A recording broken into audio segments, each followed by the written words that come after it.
Salut, c'est Lorraine de Bababam. Vendredi signifie le jour de Vénus. Vénus, c'est la déesse de l'amour dans la mythologie romaine. Et si vous écoutez True Story, c'est que vous aimez que l'on vous raconte des histoires extraordinaires. Alors pour célébrer la déesse de l'amour, découvrez chaque vendredi des histoires d'amour hors du commun de Love Story, le podcast de Bababam qui parle le mieux d'amour.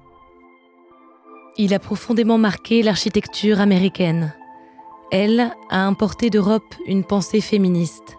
Frank Lloyd Wright et Mama Bouton Borthwick étaient un couple profondément progressiste. Pour eux, aimer, c'est tout remettre en question. C'est sortir de son confort pour découvrir le monde. C'est prendre des risques. Une histoire d'architecture, de voyage et d'incendie. Une histoire d'amour.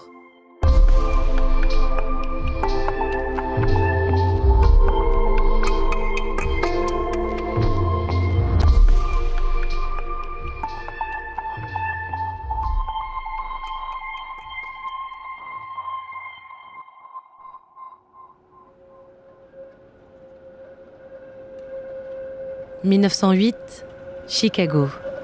Frank Lloyd Wright semble traverser une crise existentielle. L'architecte est reconnu pour ses constructions innovantes.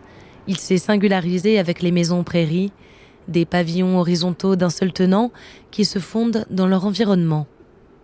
À Oak Park, en banlieue de Chicago, se trouve sa maison de famille, précurseuse dans le style prairie.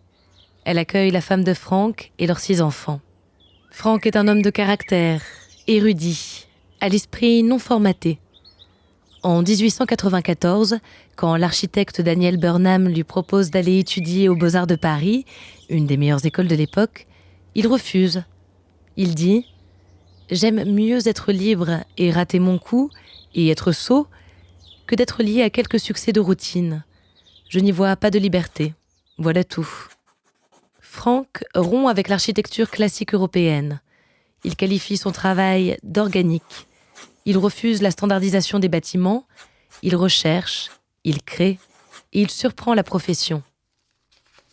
Mais en cette année 1908, Frank se questionne. Il craint d'être parvenu à ses limites, de ne plus rien inventer. Dans sa vie personnelle, rien ne va plus. Il est lassé de sa vie conjugale. C'est là, dans cette période de doute, qu'il va faire une rencontre. Mama Bouton Borthwick est la femme d'un client de Frank, Edwin Cheney. Ensemble, ils ont 2 enfants. C'est une femme éduquée qui travaille comme traductrice. Elle porte ses cheveux bruns noués en chignon. Monsieur Cheney commande à Frank Wright une nouvelle maison. Elle ne verra jamais le jour. Car Mama et Frank tombent amoureux. Ils réalisent qu'ils ont besoin du même renouveau. Ils décident de partir ensemble en Europe. Leur départ cause un véritable scandale. Frank le sait, ce geste met sa carrière en danger. Mais qu'importe. Sur le vieux continent, ils travaillent chacun dans leur discipline. Ils visitent l'Italie, l'Allemagne, l'Autriche ou les Pays-Bas. Frank rencontre les architectes avant-gardistes comme Walter Gropius, fondateur du Bauhaus. L'inspiration est de retour. Il publie le portfolio Wasmuth, un recueil de 100 lithographies, et assoit ainsi sa notoriété en Europe. Mama, elle, s'intéresse particulièrement au travail d'Hélène Kay, une féministe suédoise. Elle ramènera et diffusera ses idées progressistes aux États-Unis.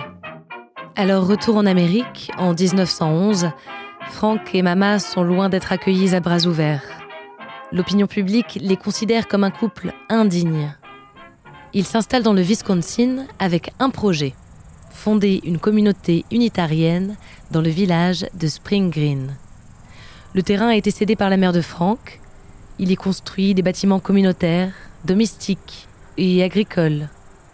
Il nomme l'ensemble Studio Taliesin, un lieu dans lequel on a l'impression de flotter en pleine nature. Le 15 août 1914, à la suite de son licenciement, un employé domestique du studio devient fou.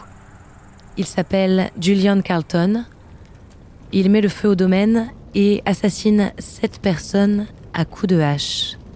Mama fait partie des victimes. Frank n'est pas sur place ce jour-là.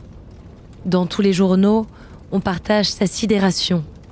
The Ogden Standard titre « Le destin terrible de Mama Borthwick dans son bungalow de l'amour ». Le sous-titre dit « La femme avec qui Frank Lloyd Wright avait osé vivre différemment des règles de conduite rencontre le désastre ».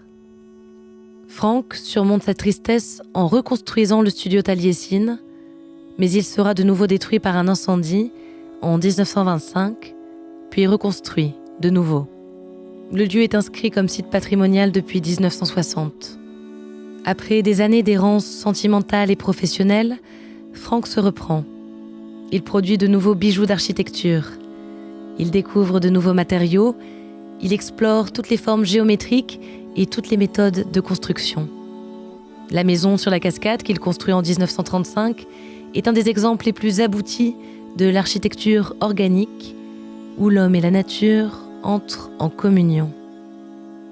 Aujourd'hui, Frank Lloyd Wright est considéré comme le plus grand architecte américain.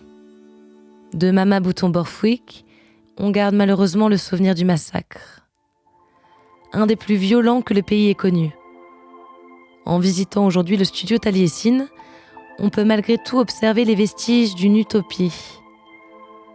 Celle d'un homme et d'une femme qui ensemble voulaient vivre mieux, ou du moins différemment.